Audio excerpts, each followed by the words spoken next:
On the evening of June 16, 2024, on Father's Day, 30-year-old Tori Dunn was brutally attacked and murdered in her home in Surrey, British Columbia, in Western Canada.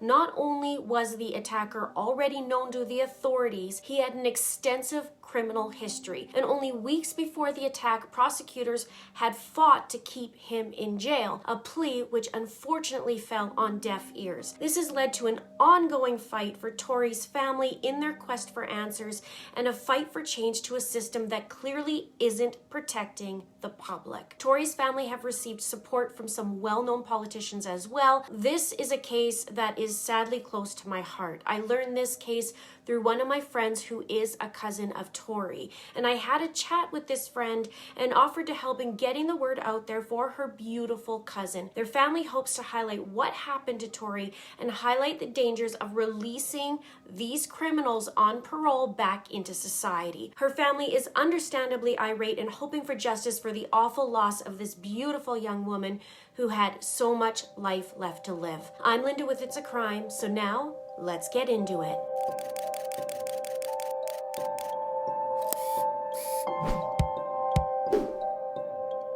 On the evening of June 16, 2024, Tori and her boyfriend Trafford had just returned to their home in their Port Kells neighborhood in Surrey, BC, after celebrating his birthday. According to the 2021 Canadian census, Surrey has a population of just over 568,000 people, and Surrey is noted as being the 11th largest city in Canada and is also the 5th largest city in Western Canada. Now, once the couple arrived home, Tori and Trafford began relaxing together on the couch, and Tori started to fall asleep. Trafford left the room to use the bathroom, and once in there, he heard a blood-curdling scream. He rushed back into the living room and was confronted by a man who cornered Tori against a wall. Trafford saw that Tori had been stabbed, and when the attacker saw Trafford, he fled out of the balcony window. Trafford called 911, and first responders were on scene at around 10 p.m. Tori was transported to the hospital with life-threatening injuries, and sadly, she died shortly after. Now, police later revealed that the suspect, 40-year-old Adam Mann, was already out on bail for stabbing a woman mere weeks before Tori's attack. And it was said that the unnamed woman was attacked by Mann following an interaction, they said, between the two, and that Mann was not known to the victim. He has an extensive history of robbery and assault, and Tori's family and friends are outraged and are demanding answers as to how this violent criminal was not held in custody. Instead, he was left to roam the streets. And Tori's father, Adam Dunn, said in a post on Facebook that Conservative leader Pierre Poilievre had reached out to him and was equally as irate as the family. Aaron said, quote, "He promised me change of the current bail reform system is on its way." The family have also stated that despite Pierre Poilievre offering support to the family in their search for answers, Prime Minister Justin Trudeau has yet to speak to the family. No surprise in my opinion, but I digress. I will be reading a letter in just a moment addressed to Trudeau. Who was Tori Dunn? Tori was a 30-year-old talented landscape business owner of a company called Dunn Wright Landscaping. She would create and post videos of her landscaping jobs on social media. She lived with her boyfriend in the suburban area of Surrey, British Columbia, and she was an animal lover and had a dog called Cedar and 2 cats called Cheech and Chong, whom she adored. She was close to her family and friends, who are all devastated by her loss. Let's get to the timeline of events. Adam Mann's crime started long before Tori's murder. Just this year, on January 15th, 2024, a man named Scott Hastings was walking in the area of Main Street Sky Station in Vancouver, which is about 40 minutes away from Surrey. Scott heard a woman cry out for help after her bag was stolen by an unknown male, and the male suspect attempted to flee the scene by riding away on a bike. Hastings then knocked him off the bike and onto the road, and the suspect got up and squared off to Hastings, attempting to pull out a can of what Hastings describes as, quote, bear spray or pepper spray of some kind. Luckily, at that moment, a police officer showed up and arrested the suspect, later identified to be Adam Troy Mann. And in February 2024, while awaiting charges for the incident, Mann was caught shoplifting from the Lululemon store in Richmond, BC. And for those of you who don't know, Lululemon is a very popular, high-quality athletic wear store. A lot of Canadians love it for its comfort, quality, and look. Now, Adam Mann was later convicted of theft on this charge and sentenced to just 8 days in jail. And he was also ordered to keep the peace and be of good behavior. And just 3 weeks after his release from jail, Mann was sentenced again to 60 days for the possession of a dangerous weapon and resisting a peace officer in the bag snatching incident involving Hastings. And he was credited, though, with 30 days time served and given a 2-year probation order. He was further ordered not to possess any weapons such as knives or noxious sprays. And just like last time, he was ordered to keep the peace and be on good behavior. Now, 2 months later, in late April 2024, Adam Mann was charged with 2 counts of robbery in Vancouver. He was again released on a promise to pay $500 bail in relation to those charges and had to agree not to go anywhere near the victims. Yet again, he was ordered not to possess any weapons. Now, I'm sensing a little pattern here, and obviously it's not a good one. A month after that incident, on May 26th at around 7 a.m., police officers were called to reports of a stabbing. And on arrival at the scene, officers found a female victim with non-life-threatening injuries. A statement from police said frontline officers attended the area and located a female victim with non-life-threatening injuries.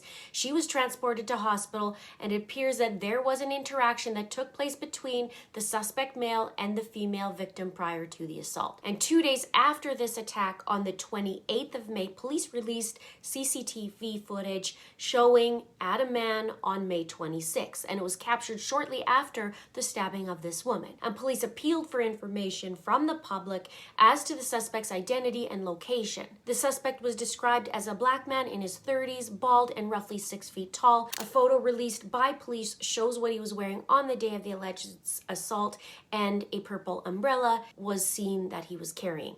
The next day, on May 29th, Adam Mann was charged with violating his probation for that attack on Scott Hastings back in January due to his possession of knives.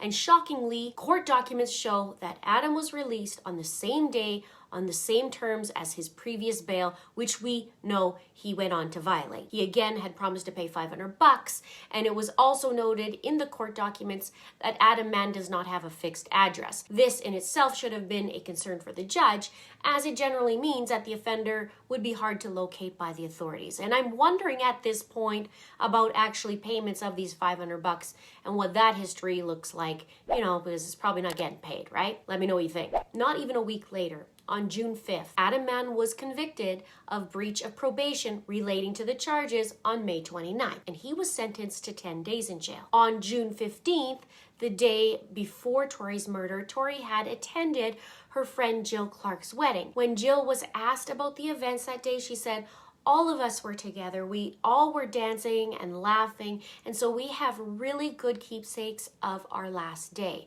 And with hindsight, she stated, "But I think our wedding will always be a reminder of our last day together." Then on June 16th, the day of Tori's murder, as I described earlier, Tori and Trafford went for dinner for his birthday. They came back home, and Trafford went to the washroom, and when he came back out, before he came back out, he heard a blood-curdling scream. He came back out and saw that Tori was stabbed, and the guy fled. Now, Trafford had called 911, and emergency services attended the scene shortly after the call was made by him. And shortly after that, officers located the suspect close to Tori's home. And after a public appeal, the suspect was arrested and identified as Adam Troy Mann. He had been caught on CCTV just a half an hour before Trafford called 911. And heartbreakingly, according to reports from her dad, Aaron, he said in a final show of strength that she knew that she was dying. And Aaron said her last words were, "At least we don't have to go to work tomorrow." Now, Erin said that's just who she was. I think she was trying to make it easier for him, meaning Trafford. And then Tori was taken to hospital, but as I mentioned earlier, she died from her injuries a short time later. Fast forward to June 28th, Adam Mann was charged with the murder of Tori Dunn, and on July 19th, he appeared for an initial appearance in court. Now, police have released little information regarding their investigation or the more intricate details of the case. There is currently a publication ban in place to protect the integrity of the case. But the Integrated Homicide Investigation Team announced to the public that 40-year-old Ontario native Adam Troy Mann had been charged with the second-degree murder of Tori Dunn. And it was then that Mann's extensive history of offenses, including robbery and assault with a knife, were made public. Tori's murder had taken place just 3 weeks after Mann had attacked another woman with a knife. And thankfully, the woman's injuries were not life-threatening and she later recovered with treatment. Unfortunately, the same could not be said for Tori. And CBC News obtained parole reports and audio of his court appearances, and interestingly, he was deemed a high risk to reoffend. He did 2 stints in prison where he had run-ins with the guards, and it's reported he, quote, barely missed the criteria for being diagnosed as a psychopath. And it was in a risk assessment back in 2014. Yet he receives slaps on the wrists through the court system because he seems remorseful. Now, he was estimated at a 76% chance to reoffend long before this happened to Tori. And if we dig a bit further, it's shocking. His latest of the 2 stints in federal prison was a sentence of 10 years and 6 months for robbery. And he and another person, his accomplice, committed a home invasion complete with handguns, of course, and demanded cash. His history and his resume consists of 70, that's 70, institutional charges alone for his time in prison, including assaulting a parole officer and assistant warden. And he spent 24 periods in segregation and had an extra 6 months added to serve for an assault while he was in there. And also, according to reports, his automatic release was suspended several times because of, quote, negative and aggressive behavior. Yet, here we are. Adam Mann is said to be homeless, living in a tent an hour away from Surrey in Chilliwack, BC. But he was quoted in court for breaching his probation order by having knives in his possession. I feel like because I'm homeless, I'm being targeted here. I take full responsibility for my actions. Now, these knives were said to be used for preparing his food since he was homeless. So he was making that rebuttal. He argued that, quote, they weren't used in any violent way or anything. I wasn't trying to be a criminal or a delinquent or anything of that nature. Now, what's worse, Mann has a history of stabbing women and dates way back to 2003 in the province of Ontario, where he stabbed a female after she pushed him. And she had to go and get surgery to fix a perforated liver. They were life-threatening injuries, but she did survive. But apparently her injuries affected her physical abilities and is unable to work and is on disability pension. This guy has a pattern, yet away you go, you're free to go into society to reoffend. He had violent offenses in Ontario, New Brunswick, and British Columbia. And Tori's dad, Aaron, said he doesn't know how the latest judge sleeps at night for letting him out, and then Mann went on to kill Aaron's only child. And on the 22nd of June, Tori's family held a vigil in her memory at Surrey Bend Regional Park. Her family organized the vigil and asked those in attendance whose lives were touched by Tori to share a memory of her. And they originally planned to release balloons, but said that Tori probably wouldn't have liked that. So instead, Tori's family and close friends released butterflies in her honor. The vigil had 2 purposes: to remember Tori and to call for justice for her.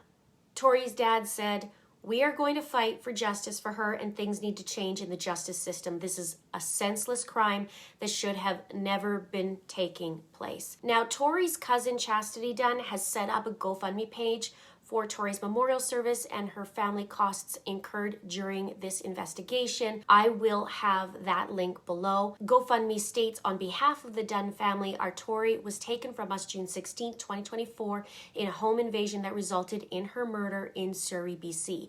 We, the family, cannot begin to understand how this could have happened to someone as kind and compassionate as Tori was. Tori was the owner of a local landscaping business, Done Right Landscaping, with big aspirations. She was warm-hearted and lived her life in such an altruistic way.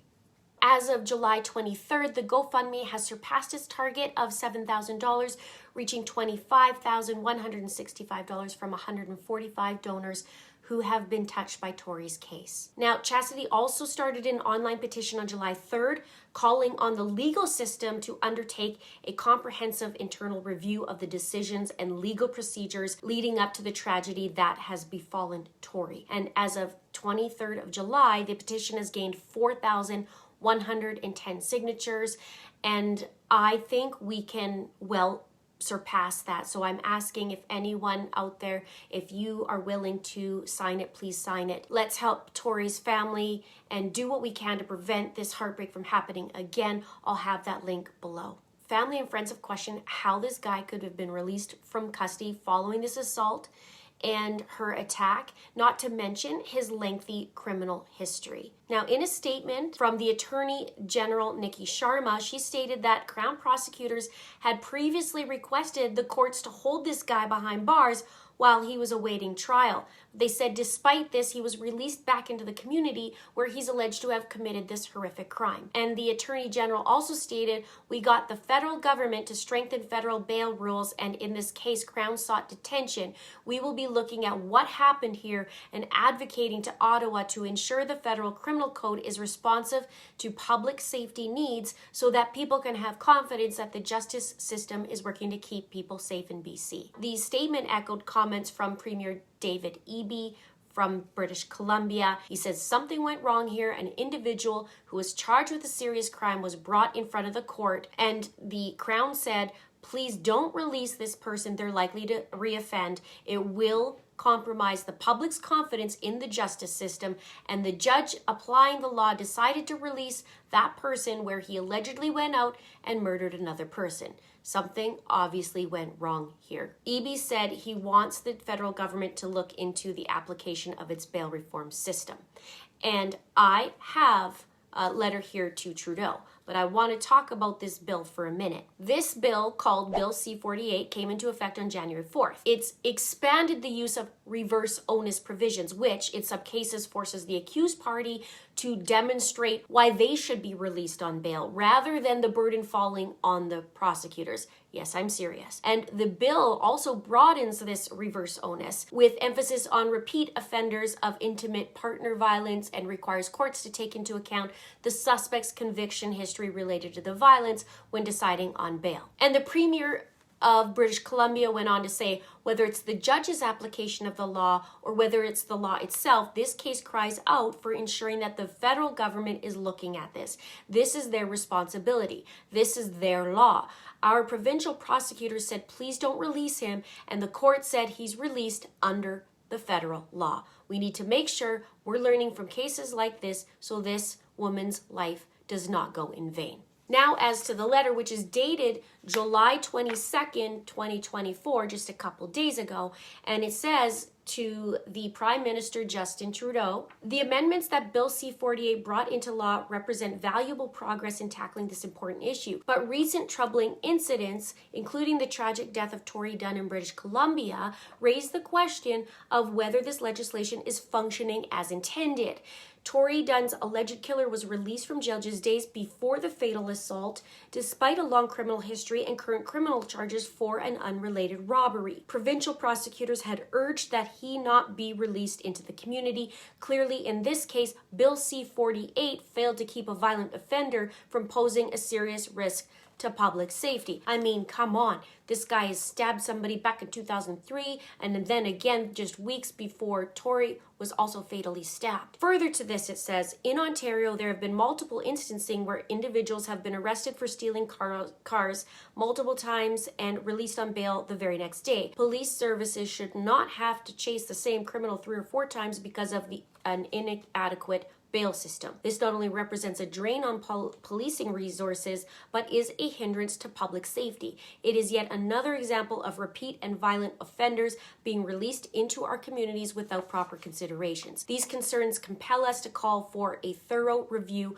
of the implementation and application of Bill C-48, including a detailed analysis of bail data since the bill was enacted. We urge the federal government to consider any necessary changes relating to both bail and sentencing, including further legislative amendments to ensure that the spirit of the commitments made during the special meeting of federal, provincial, territorial ministers responsible for justice and public safety on this topic are fully reflected in the application of this law. We also note that other organizations, including the National Police Federations, have made calls for bail reform. It goes on to say, in addition to the work being done on the federal level, each of our governments has taken significant measures to address the issue of repeat and violent offending, including gender-based violence, in our respective provinces and territories. We understand that ongoing efforts on a wide range of interconnected issues, including poverty and homelessness, addiction, and mental health challenges, are needed to ensure public safety. We appreciate the federal government's ongoing collaboration and support, and we are committed to continuing to do our part. We look forward to advancing this work with you to keep our communities safe and increase access to justice from coast to coast to coast. And you can see that all the premiers have signed it. I hope that Trudeau actually does answer to this. We don't know. We do know that he hasn't so far contacted the family since it happened back in June. Fingers crossed, and we're hoping that this petition will help. Tori leaves behind her loving family and friends who want nothing more than justice for Tori and to prevent another family from having to go through this nightmare in the future. Reflecting on Tori, her brother Lee described her as his best friend. He said, "She's the kind of girl who would give you the shirt off her back. Everybody smiles when she walks into her room. The most infectious laugh you've ever heard." And he goes on to say she was a great dancer. She was terrible at singing, but we still did it together, and he laughed about it. He did say, although he's heartbroken and sad, most of all, he's enraged. And Tori's father also described Tori as a kind, gentle, soft, and caring woman in the prime of her own life, minding her own business in her own home. The justice system failed my daughter. He went on to say about this bail reform, he said, "She'd be alive today if bail reform was being implemented. To be taken away in the comfort of your own home. We're enraged. We're very upset with the justice system in this province. This is the beginning of a long journey. We're going to fight for justice for my daughter. We want answers. How could this happen? How was this possible?" Aaron said, "I'm going to do what my daughter would do for me, for anybody. Tori would want justice if this was her neighbor. She would be encouraging me to come out and fight with her." And Aaron said heaven gained a really special angel. Tori's cousin Haley said, "I think people are appalled. I think that people that knew Tori are the most shocked because, again, how could this happen to somebody so kind?" Now, Scott Hastings was also interviewed, and he was the man that was involved in the confrontation back in January that explained in the timeline. He also spoke to the news and said he was shocked and horrified to learn that Adam, the guy that he tackled to the road, is now accused of murder. He says, "I thought he was in jail. I didn't realize how quickly he got back out. I don't know how the judge wouldn't say, 'Hey, you broke probation, straight to jail.' I was always under the impression that's how it worked." Now, Adam Mann is due back in court on August 19th by video for a hearing, and Tori's family hold on to hope that Tori's killer will not be released back in public. They hope that justice can be served against this evil man who took Tori's life. The family would appreciate any support in their ongoing battle. I will leave the links in the description to that petition and the GoFundMe. If you're able to contribute or sign, it would really mean the world to Tori's family. And the big question here is, how was this man released into society after so many times of offending and reoffending? Why have the judges been so lenient? And what do you think will come out of this family petition and from this letter to Trudeau? What steps will be done regarding the bill and laws to make sure that something like this won't happen again. Check out this video here I have on another British Columbian woman who caught a guy stalking her on camera and posted it to social media, and that guy was released so many times on bail as well. I'll have that here down below. And this is an ongoing problem and bigger than people know. This happens more often than not. And check out my playlist on a young man right here who also was failed by the justice system here in Canada. Thank you so much for watching. We'll see you in the next video.